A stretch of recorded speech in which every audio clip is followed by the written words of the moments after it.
আসন্ন জাতীয় সংসদ নির্বাচনে দুটি আসন থেকে নির্বাচন করবেন বিএনপির ভারপ্রাপ্ত চেয়ারম্যান তারেক রহমান। বগুড়া ৬ ও ঢাকা ১৭ থেকে তিনি প্রথমবারের মতো ভোটযুদ্ধে অবতীর্ণ হবেন। বগুড়া ৬ আসনে বিএনপির ভারপ্রাপ্ত চেয়ারম্যান তারেক রহমান যে হলফনামা দিয়েছেন তাতে তিনি প্রায় ১,৯৭,০০,০০০ টাকার সম্পদ থাকার তথ্য দিয়েছেন। যুক্তরাজ্যে ১.৫ দশক নির্বাসিত জীবন কাটিয়ে বৃহস্পতিবার দেশে ফেরার বিএনপির শীর্ষ নেতা জানিয়েছেন, এ পর্যন্ত তার বিরুদ্ধে ৭৭টি মামলা ছিল, যার সবগুলো থেকে অব্যাহতি পেয়েছেন।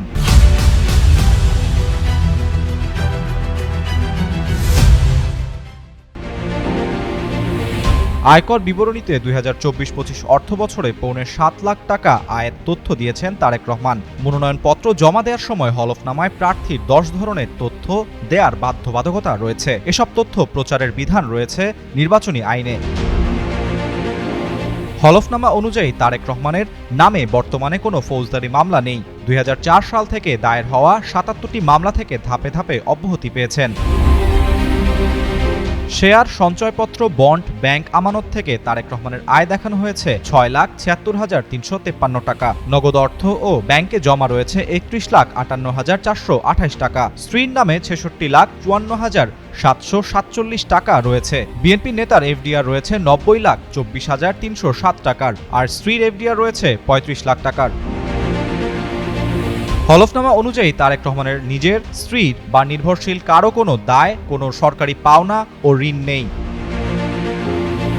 আয়কর বিবরণী অনুযায়ী বিএনপির ভারপ্রাপ্ত চেয়ারম্যানের সম্পদ আছে ১,৯৬,৮০,১৮৫ টাকার। সবশেষ অর্থবছরে তার আয়ের পরিমাণ ৬,৭৬,৩৫৩ টাকা, যার আয়কর দিয়েছেন ১,০১,৪৫৩ টাকা। আর চিকিৎসক স্ত্রী জুবাইদা রহমানের সম্পদ রয়েছে ১,৫,৩০,১৯১ টাকার। সবশেষ অর্থবছরে তার আয়ের পরিমাণ ৩৫,৬০,৯২৫ টাকা, যার আয়কর দিয়েছেন ৫,৫৭,৭১৩ টাকা।